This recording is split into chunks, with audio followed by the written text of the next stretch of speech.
நில அமிழ்வு சுற்றுப்புற பகுதிகளில் குழி தோண்டப்படுகிறது.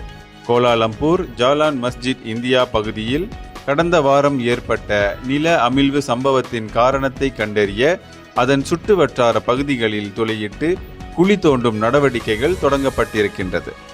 தோண்டப்படும் இடங்கள் மஞ்சள் வர்ண சாயத்தால் வட்டமிடப்பட்டு குறியீடு செய்யப்படும்.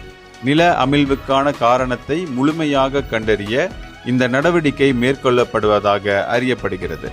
தீயணைப்பு மீட்பு இலாகா, அரச மலேசிய காவல்துறை, கோலாலம்பூர் மாநகர் மன்றம், இண்டா வாட்டர் நிறுவனம் உள்ளிட்ட சம்பந்தப்பட்ட தரப்பினரின் நேரடி கண்காணிப்பின் கீழ் இந்த குழிகள் தோண்டப்பட்டு ஆய்வு செய்யப்படும் என்பதை செய்தி கண்ணோட்டங்கள் காட்டுகின்றன.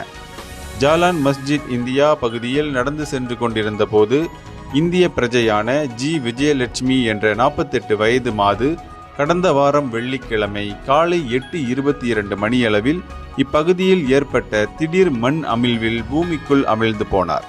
அவரை தேடும் பணிகள் தொடங்கி இன்றோடு 8 தினங்கள் ஆகிவிட்டன. இந்தியர்களின் இதய குரல் மக்களோசை.